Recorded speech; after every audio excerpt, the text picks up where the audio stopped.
Welcome to I Drink, Therefore I Am, a think tank media podcast hosted by international spirits educator and whiskey ambassador Martin C. Duffy.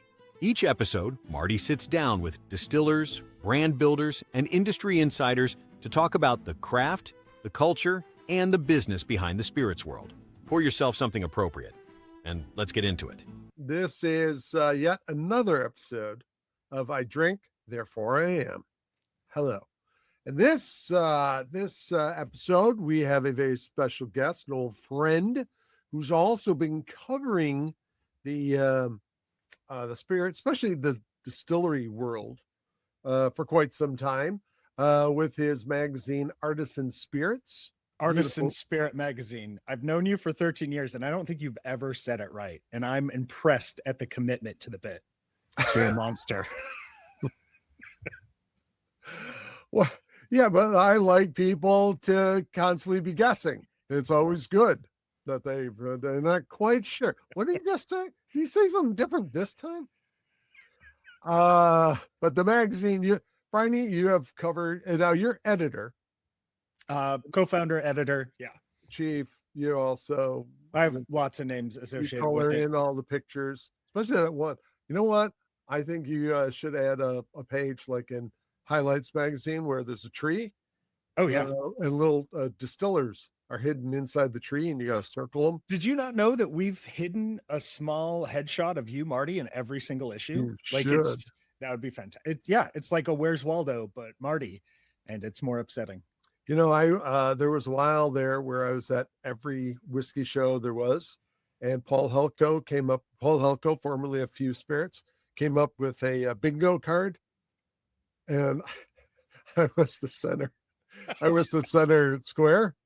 Also, I was good for two because there's also a guy with Glencairn lanyard around his neck. Nice. So if you saw me, boom, you're able to check off two. That's a solid bingo card. I like that. I wasn't sure whether that was an insult or not, though. Whether he was making fun of me or it's Paul, so it was definitely an insult. You should take it that way. All right. And that's why it's funny. I tried not to, but okay. Anyways, Brainy, you tell us a little bit about the magazine. How long have you been doing that magazine? So yeah, we started Artisan Spirit magazine 13 years ago. The co-founders, well, it's myself, it's my wife Amanda Christensen. She does all the layout, design, photography.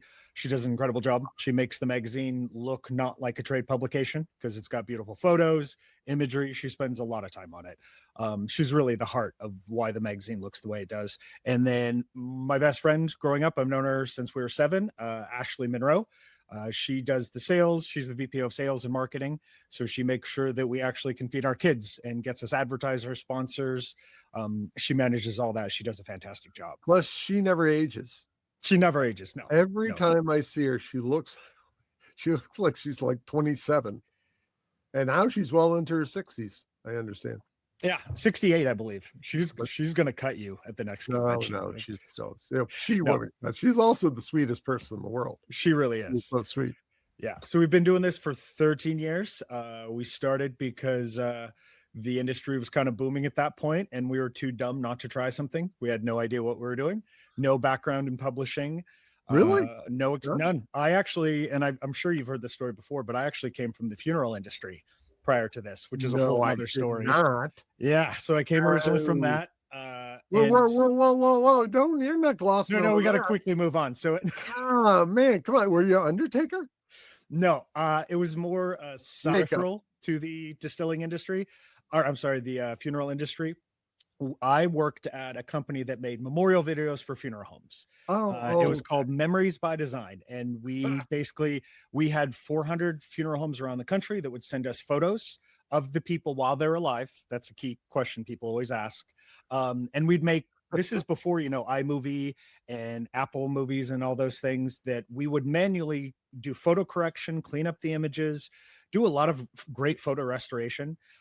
We'd put it together, put it to music, and within 12 hours, that was our turnaround. We'd send it back to the funeral home. They'd burn it to a disc, back in the days of CD and DVDs, and they'd give it to the family and they'd play it at the service. Wow. So I was there for 10 years, and I actually got that job right out of college. That's where I met my wife. She actually trained me. And we met there, did it for 10 years. I was 30 at the time, and I realized the company didn't really have much of a future because technology was changing. I was managing the company, but I didn't want to buy it. So I had one son and a second on the way, and I had no idea what to do with my future. I also happened to have I was valedictorian of a college that no longer exists. I got a degree from ITT Technical Institute in computer programming and 3D design. And that company, or that institution, is gone because it was one of the for-profits that got killed years ago. So I was 30 years old, 2 kids, basically, no idea what I was going to do with my future, and realized I only had another year or so left at the company I was at. And we decided, like any good entrepreneurs, let's get into booze. So at first, me and someone else were actually looking at starting a distillery. Good friend Don Poffenroth at Dry Fly Distilling here in Spokane, he was one of our first conversations. He essentially, we asked him, hey, what do you think about this? Should we start a distillery? And in no uncertain terms, he said we would be, can I curse here? No, yeah. Okay. Yeah. He called us dipshits if we did that. Don't do it. It's incredibly hard. I don't know why, but he sat and talked to us for like 3 hours about the industry. We asked a lot of questions, a lot of dumb questions, which he was kind enough to answer.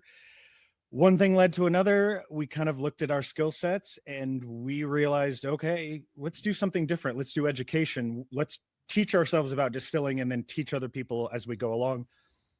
One thing led to another, and we started a trade journal for distilling, with focused heavily on education and asking all these questions and sharing it with readers, and cold called a lot of vendors and suppliers who are our advertisers, asking them what they thought of this idea. They loved it because at the time there was only one other publication in the industry and it was a once a year publication. So we started doing it, did it quarterly, and it's taken off since then. But now, so wait a minute. By the way, it's a kind of a shame you got out of the whole funeral thing, because now you could get pictures of dead people, and with AI, you just bring them right back to life. Future is now, Marty. Yeah.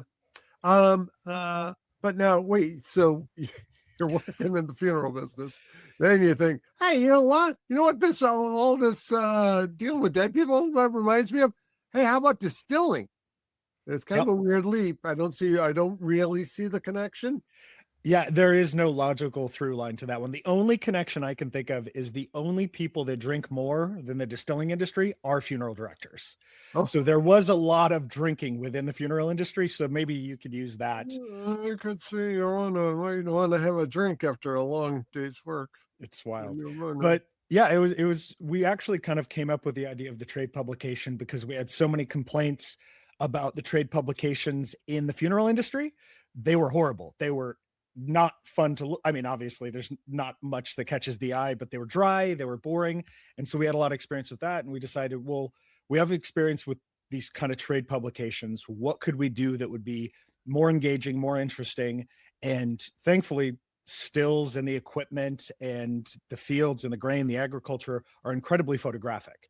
And with my wife's skill set, we figured, okay, we could make something that's great to look at. And then we set ourselves some pillars. One was we'd never do advertorials, which essentially we have advertising, but we won't let people pay us for articles. So I want to make sure everything that people read in the publication is good quality. So we don't use AI. Right. We don't let people pay us for the articles. And that really helps set us apart so people want to read it. And we do it 4 times a year. You do reach out to a number of people to write articles. Yes. Right. Yeah. To cover stuff and to come up with ideas. But how do you know they're not being paid? Yeah, we just have to ask them. That we actually have a number of consultants we work with as well. And so sometimes they'll do a spotlight, say on a distillery, and I know they are employed by the distillery itself. So what we'll do in that case is either, if it's, in some cases we just can't run it. It's a sales pitch and we have to cut it. Or we'll do a full transparency statement saying, hey, this person works at this company. So be aware of that. We do that. We have a number of suppliers and vendors that do write for us occasionally, like reoccurring columns about branding, design. Same thing. We always have a transparency statement saying, hey, this person works at this company. And I also have a general rule of it can't be too self-referential. So if you work at, say, company ABC, and you reference company ABC more than once in the article, I cut it. I won't do it because, again, it comes off as a sales piece. No matter how good the education is, I have to have some standards. you see these articles all the time. My inbox gets these, and especially if I'm reading newsletters, they always have these things, the 50 best bourbons, or 5 best bourbons for Christmas. USA Today is famous for that. They have every year they do like America's top 10. And those come through. They have one for every category. I know, because I was actually a judge on that for a while for the USA top 10. And yeah, they do that constantly. And I think every other major consumer publication does something. But was like that legit though? They were actually judging, that there was a judging panel that was judging, and it wasn't them going, "Hey, I can only, would you like us to list your bourbon?" I can only speak to the ones I've been involved with. And the USA Today top 10 was, as far as I could tell, legitimate. Essentially, there was an entire panel of us. They would ask us, we would submit, essentially, we would submit recommendations, like a top 15 we thought were the best in the US for whatever category. We'd send that to them with accompanying information. And then they would take that list and put it out for the audience, which is all of their online consumers, to vote on. So those were voted based on, and it was kind of, there were some sketchy parts in that there was an unlimited number of votes you could do. So you could vote every single day if you wanted. And then it was kind of encouraged for the participants to get their audience to vote. So they were getting paid off engagement. So it was a really smart thing to do. But as far as I could tell, I asked them once, how do they make sure the system's not getting gamed? Like if someone's buying a bunch of clicks or votes, do they protect against that? And again, the USA Today top 10 one did. They actually had protections so that basically, like, if they were having people spoof IPs or they were getting a bunch of votes coming in 30 seconds, they knew something was up. So most of those are pretty legitimate. I can't speak to all of them, though, of course. I belong to that Council of Whiskey Masters. Yeah. A certification course. And Forbes magazine reached out to us. And so they asked all of us to name the best whiskey we've had lately. Nice. And so I like that. That was good because, especially you and I will travel around. We'll go to all these different events, and there's always something new you discover, something really interesting. And I mentioned the Bard Distillery in Western Kentucky. Yep. Does a special bottling for John Prine in the memory of John Prine, which I love. Is the Muhlenberg County whiskey. And I know Tom and his wife very well. They're lovely. I actually, I think I can talk about this. They are actually one of our consulting clients as well.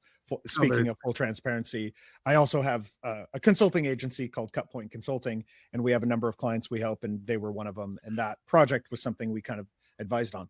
Now, Brian, obviously, you told me once you don't do any writing yourself. You're editor in chief. You don't. I do the letter from the editor, and then otherwise I try and stay as far away from it as I can. I've got a pretty good eye for editing and just the flow of content, but yeah, I'm not a great writer myself. Have you ever thought? I don't know if I've seen this, but considering there's so many distilleries out there, and I think so many small distilleries need so much help getting the word out. Mm-hmm. The Bard Distillery, I discovered one time when I decided to go to the Kentucky Bourbon Festival, and I headed straight down from Chicago to Southern Illinois and started in Paducah. So I just want to visit a place called Paducah. Plus Metropolis, Illinois, which is the home of the world's largest statue of Superman. So I had to see that. The knowledge you hold within that head of yours, Marty, is vast. Vast. A lot. It's kind of like a big junk room, really. It was zigzagging. I discovered Bard. And I was always a big John Prine fan, so I wanted to visit Muhlenberg County. And then I saw Bard Distillery. I go in, and I found out they had this great connection with John Prine's widow. And that they made this commemorative whiskey for him and stuff. And I thought, oh my God, it's great. But the fact that they're there, and they had a really interesting story. Tom Bard is part of the family that founded Bardstown, Kentucky. Mm-hmm. Yep. I asked, well, why isn't your distillery all the way over in Bardstown? We couldn't afford it. It's could afford it out there. Wow. You would think they'd make a little exception for them. However, So my point is, there's a lot of really cool stories out there on these small distilleries, and it'd be really interesting for somebody to highlight them all the time. And so have you ever In thought like about, some sort of publication? yeah. Yeah. Well, I Think mean, you're onto not, something, not, Marty. not just like, I mean, obviously you guys, I would assume, are going to have an article about, you know, Todd Leopold and the Leopold brothers when they're, 3-chamber Yeah. distilling. You go, oh, that's cool. You Love got those stories. something like that. However, there's all these other ones. And what I've always loved about these newer distilleries over the last 25 years is that their backstories. Everyone's coming from, some like Tom Bard might have a family history, but he was in race car driving, was he? Or was that Kim? Kim, she has a background in monster truck driving. Well, She's a straight up badass. See, that Yeah. kind of stuff is cool. And I love the fact that you go, and I knew one distillery, the guy was a former pro golfer. Mm-hmm. Paul Hilka was a lawyer who overturned the dry laws in Evanston and then started his distillery. I thought, oh, that's cool. I love that kind of stuff because almost nobody comes from the drink industry and starts you almost started a distillery. Yep. You were kind of into necrophilia. Yeah, I don't think that was a part of it. No. Yeah, that's definitely. I meant necro photography is what I meant. That somehow is not that much better. Yeah. Anyway, this was a great podcast. I really love talking to you. But well, what is it when you start this magazine and you're searching for writers? Yep. What is it that you look for? Especially if there's a bunch of young writers out there who. You couldn't have set it up any better besides the whole necro part. The story is incredibly important. I guess one of the few things, that did translate very well from my last career in the funeral industry was telling people stories. That was the entire goal, is you're trying to tell someone's life story in 6 minutes with just photographs. And it's difficult, but it's really powerful when you do it. So that storytelling aspect really did matter to me. And so when we moved over to the spirits industry, you're 100% right. The stories are what's very interesting. Even if you look at the large brands, some of these big producers have a legacy. They have really incredible stories. Whether it's owned by Centauri or not, the individual distilleries and the people that work there have really incredible, interesting stories. I think a lot of what we do focuses on the crunchy data and science of distillation because that's what readers like. But the core element is always that story. We always say that you've got to humanize it. So I want to know why someone started a distillery. Like you said, what brought them to that point? What got them excited? What made them go from being, a marketing consultant at Nike to all of a sudden now they're making, a distilled spirits or, whatever it is. Why did you go from shoes to gin? And what was the passion there? And I think part of it, a lot of the through line of the stories we hear is distilling is still kind of mysterious and interesting. Like brewing, people can kind of wrap their head around. Distillation is a little step beyond that. There's a little more magic behind what's happening with the still and the science. And the number of people that still ask me what my favorite brewery is, even though we're not in the brewing industry, because there's a lack of consumer knowledge. So I'm kind of rambling in this regard. No, it's great. That's what I love about this industry is there is a wealth of stories and interest and the passion behind it. Even now where the industry is struggling in a lot of ways because, economically, the industry is, not growing the way it used to 10 years ago. We kind of had our boom phase. Now we're hitting in that contraction phase, but everyone I talk to is still really excited about what they do. And they just want to keep doing it. And then there's still new people and new brands coming on board too. It's just finding those opportunities. That's an interesting thing. When I talk to a lot of distilleries, the owners, a lot of times they don't think their story is very interesting. And I think you're nuts because anytime someone starts a business and you're doing it from, you're you're coming from out of left field. Mhm. You were, what was another crazy? The Blum brothers up in Galena. Yeah. Mike used to work for the NSA, and Awesome. Matt used to sell nuke parts. Cool. The two of them should be on a watch list somewhere. Yeah. But instead, they started a crazy little distillery in a former Mormon church in Little Galena, which is the home of Ulysses S. Grant. Yep. It's just kind of a funny little story. They're very funny and eclectic guys. But I always found that stuff fascinating because it's such a crazy left turn. Yeah. From the path you were on, and now you do this. And I think a lot of folks who have these distilleries, they could really be talking about it. They go out and talk about it. I think people would eat it up. I think there's two parts to it. The successful distilleries that are still doing well now, getting through this tough time, I think do have those stories as part of their backbone, but that only gets you so far. I think the ones that really are doing well are the ones that use that to own their backyard, because especially if we're talking small to mid-sized distilleries, they have to be a business first. And we've really learned that in the last 10 years. It used to be you could start a distillery and the hope is people would come. They'd get interested, they'd get excited because there weren't that many distilleries. You didn't need much marketing or PR. Let's be honest, some of the products weren't even that good. They were just trying to, muddle through and learn as they went. And there was a lot of forgiveness with the consumer market.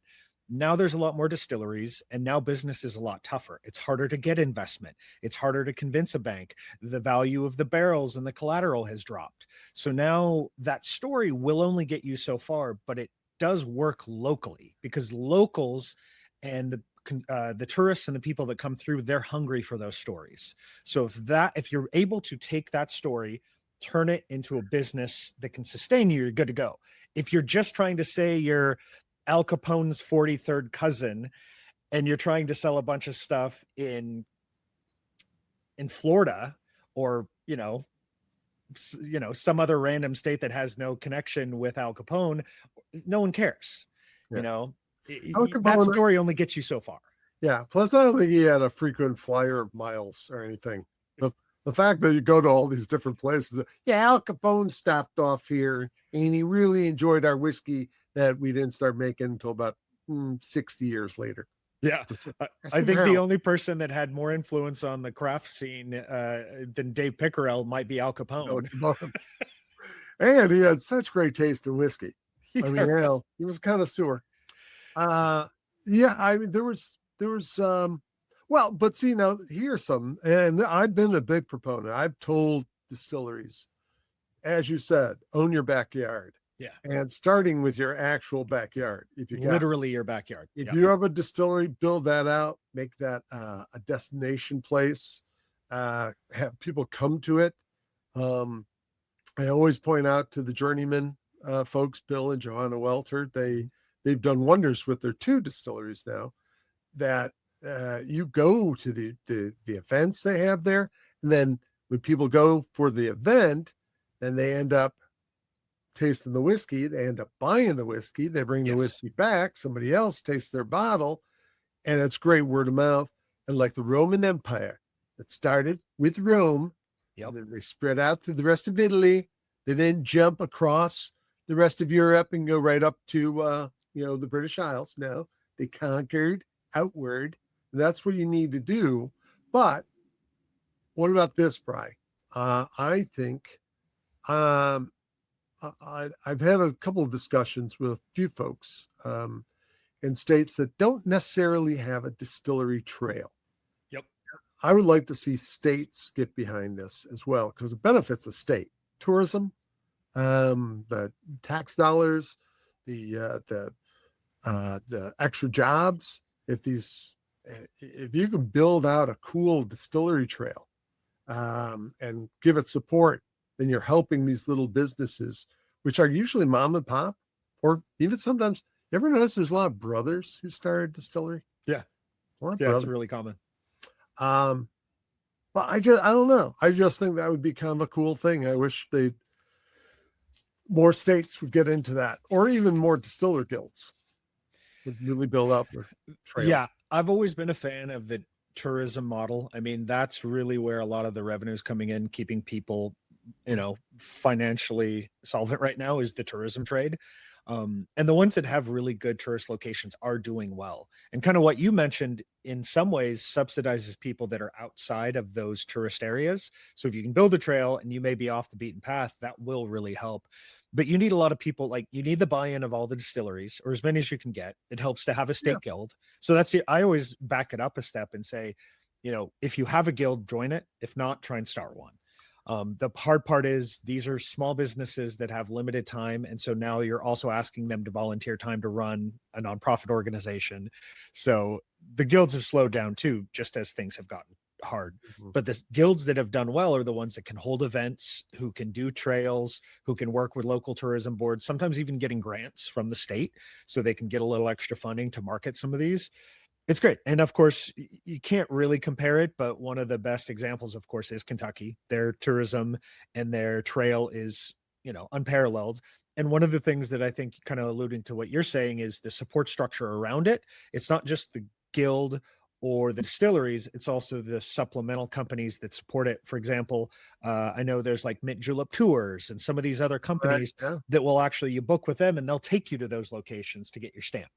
And that really helps. So that's another company feeding into it, and that's a partnership that helps. So you can't do that everywhere, but when it works really well. Again, in Western Kentucky, they were a little sad that the Kentucky Bourbon Trail did away with their passports.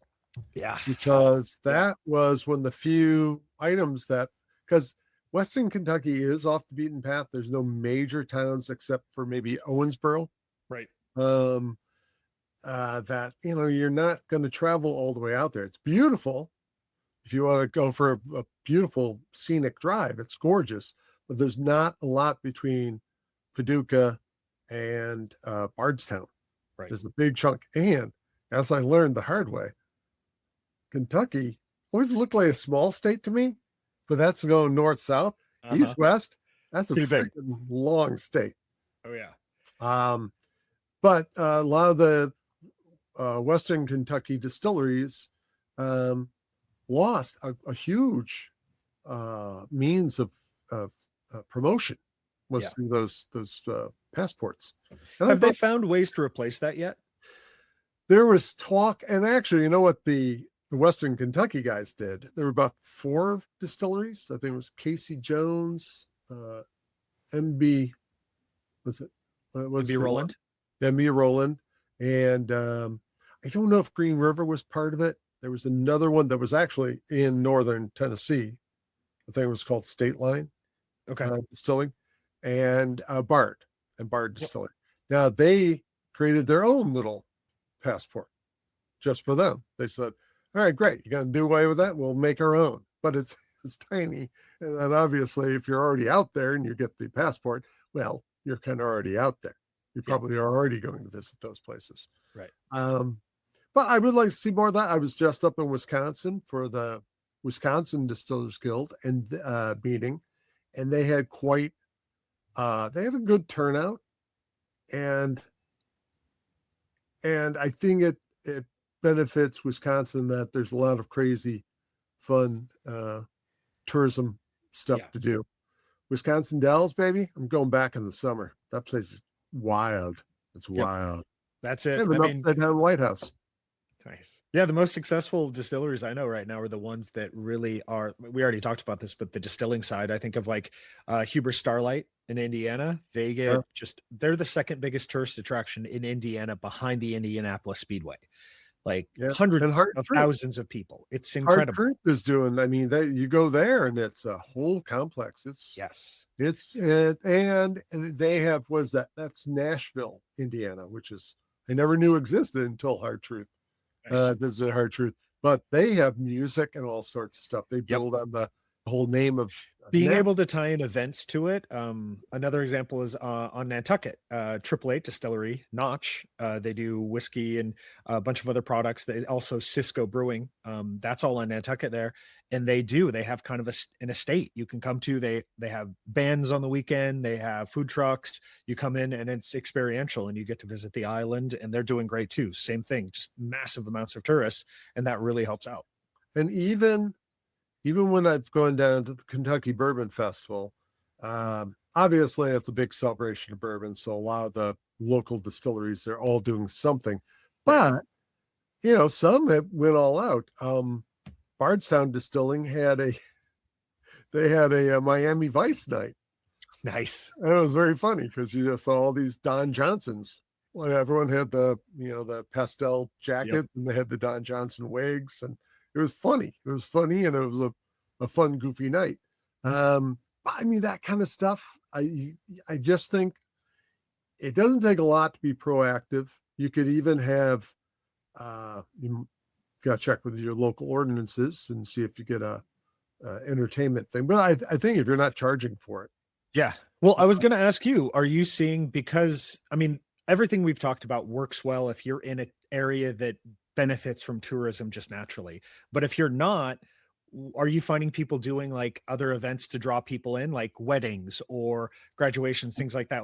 What are you seeing people use to bring people in that may not normally just show up because of it's a tourist hub? So one of the things I tell folks all the time, you could save up your pennies instead of hiring somebody to come into a market like Chicago where it's going to cost you. I mean, to get a good person to be your feet on the ground looking after your brand in a major market, who's going to also have to do buybacks, spend money, and you got to pay for their gas, maybe their hotels, the travel, food. Take that money and put it towards an event space. Because if you can do events, weddings, I've known a number of distilleries that, they make $20,000 to $60,000 per wedding. Massive. That keeps your boat afloat, especially if you're can. not a big distillery. Plus, that's also all these people coming for a wedding. Yep. We're going to maybe come through your gift store and then buy merch, buy whiskey or spirits. And if you don't have enough for outdoor, there's another little Northern Illinois distillery. They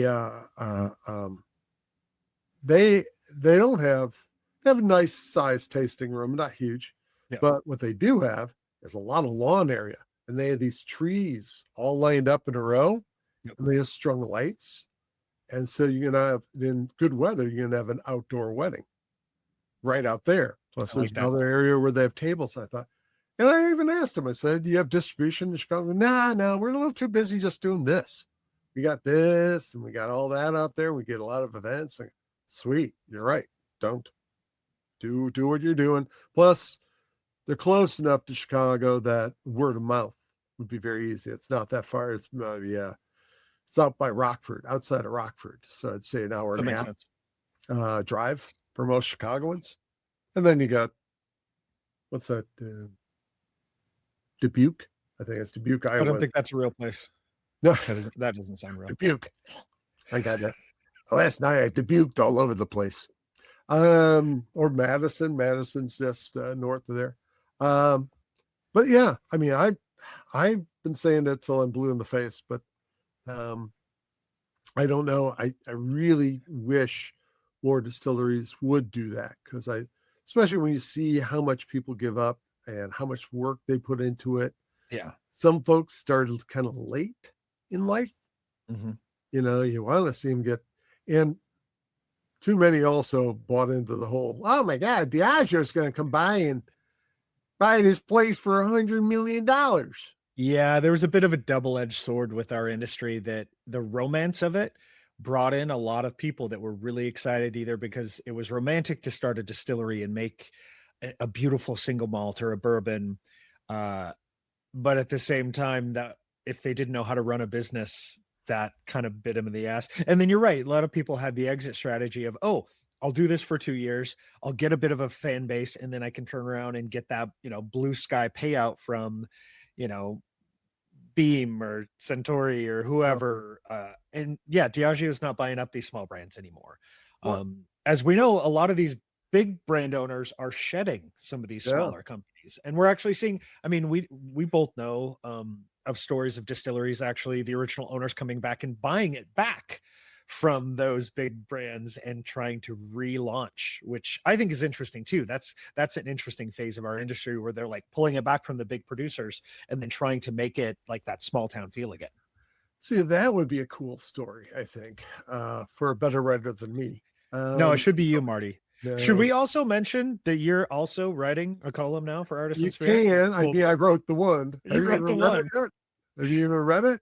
I have not even read it Yeah, yet, but see, my proofreading team has, and we they're did that over a month ago. You did. Managing It's gonna editor. be well. I wear many hats, and I'm totally giving myself excuses now. But again, in the name of full transparency, we should let people know. You and I have worked together for years in terms of just sharing education. We've been on panels together. You are writing a column for us now, and also you and I do work. We both do work with Glencairn Crystal. I've been there for about a year and a half now as a brand consultant in the U.S., helping you out. Marty is still the belle of the ball when it comes to U.S. brand reps. For Glencairn, he's fantastic. He truly is the Crystal King. Right. But I've been lucky enough to be able to work with Glencairn now for a while. And I love that. That's given me another way to interact with the industry. And I don't know, once you're kind of in this industry, the opportunities, if you're looking for it, there's a lot of opportunities in the industry, more than even just creating alcohol. So that's the only thing I'll say.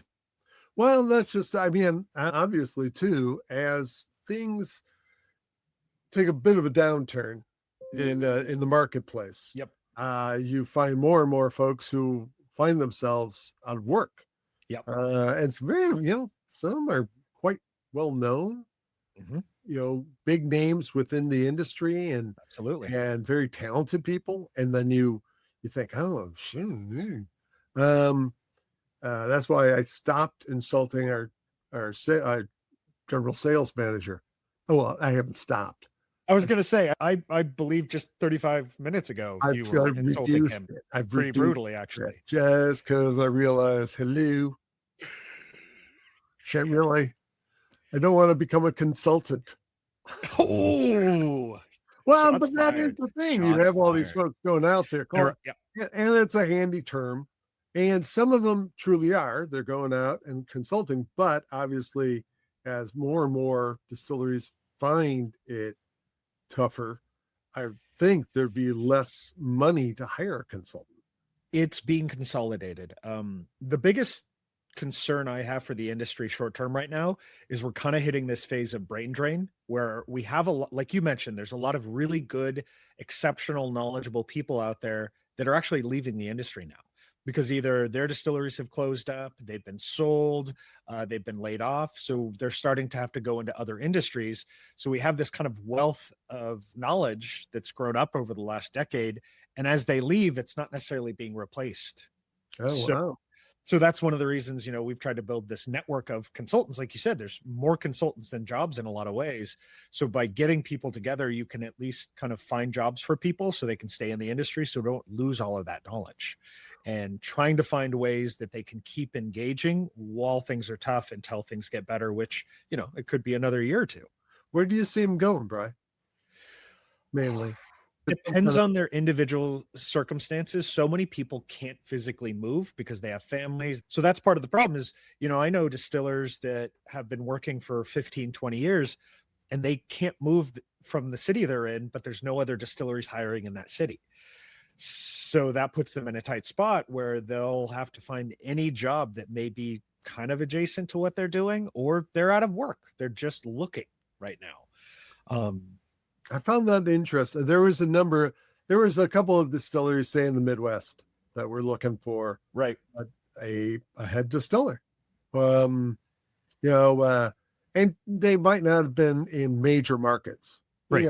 Few really big, good distilleries are in major markets. Yeah, there's some, but I would never think of going to a big city to find a thriving distillery. They're usually in smaller towns or maybe out in the suburbs of a large city. But the people who became available, they might have been on the West Coast or the East Coast, and they didn't want to move. And it's like, well, you gotta go where the job is. The job, especially if it's a distillery, they're not gonna pack up everything and move over there. Well, and I think that's the other thing where a lot of the people we're talking with and a lot of the clients we have, they're running into an issue where they're struggling to find good people who will relocate for the job. So I know of at least 5 distilleries trying to hire new head distillers right now. They can't find anyone because no one will move there. So kind of what's filling in the gap too is, again, these consultants are coming in almost doing it. And what's the new buzzword is fractional management, right? So they'll come in and they'll work part-time, or they'll work remotely and train people up who can do this work on site. And they'll come maybe 1 week out of the month, or they'll have a rotating crew of people coming in and managing that distillery. So it's one way they can kind of keep costs down and also get the expertise in so that their distillery can keep operating without having to, basically put everything on hiatus until they can get a new head distiller in. So it's kind of a new world that we're dealing with in this regard too. It really is. And it's changed. It feels like it's changed so quickly. Very quickly. And at one point, and maybe it was pre-COVID, I think COVID messed up so much. I mean, not only just industries, but people's minds that, or so many folks decided to, even like within the bar industry, I always found you lost a lot of really talented. Hospitality got hit hard. Yeah, and they went and found some other kind of line of work.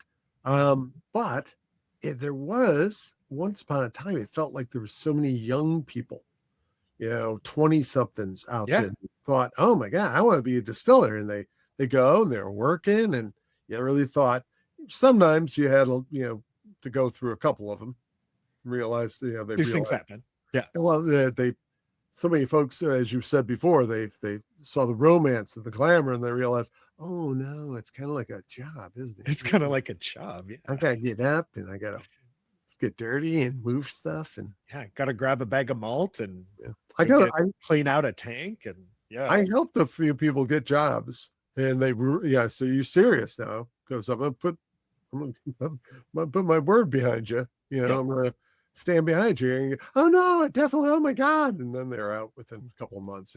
No, it wasn't for me. And I go, oh, I'm glad you found that out after I vouched for you. Yeah. Nobody out there. I'm not vouching for you unless you give me lots of money. All the money for Marty. You either prove it to me or lots of money. Either one. So now, Brian, are you pretty much up on your let's say whiskey history? Oh God. Passable. I mean, my famous thing is I always say that I surround myself with people much smarter than me.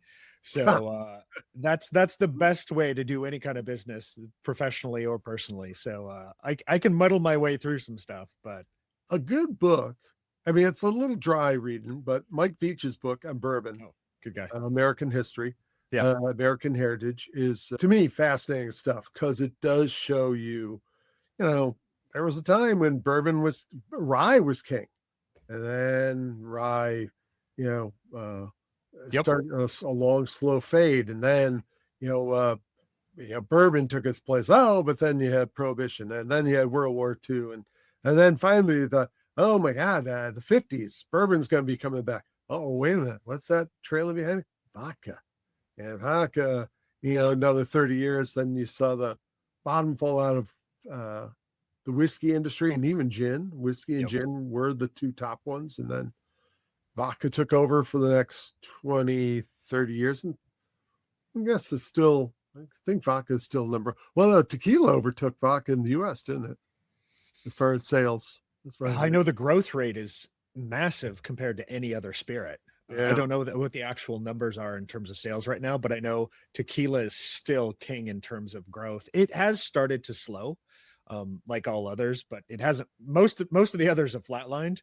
Tequila is still on a growth phase. And then Scotch hit a big roadblock in the early 80s. and it took them another 20 years, 25 years to really start coming back, mainly through the introduction of single malts. So you see all these hills and valleys. You see Right. there are trends. And so I'm looking at today's trends. I'm thinking, it will come back. It always does. Yep. What Agreed. the next generation will look at what their grandfathers used to drink and go, oh, that's what I want. That's what rye.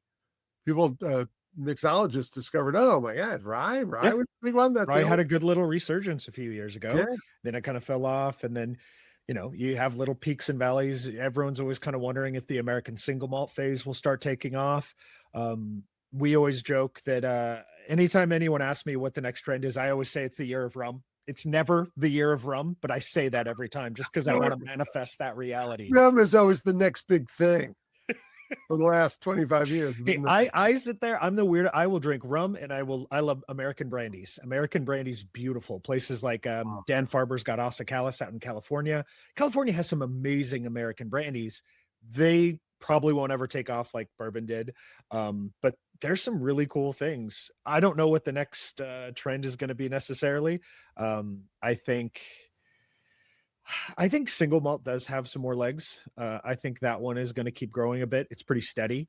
I don't know that it will boom like bourbon did a few years ago during the Mad Men days, when the old fashioned kind of seemed to single-handedly blow that up in the 2000s, but who knows? See, to me, single malts can never have that singular characteristic that bourbon does. That, even the word bourbon, give me that's in Mad Men. Someone orders a bourbon on the rocks. It's you're like you're a fucking guy. You're a guy. Bourbon on the rocks or rye. Good John Hamm, man. Yeah, but you don't want to, single malts. I mean, and don't get me wrong. If it's whiskey, I usually love it. But I was talking before with our man Jason, Canadian whiskey. There's some great Canadian whiskey, but some really good stuff. Nail down a singular character for Canadian whiskey is tough.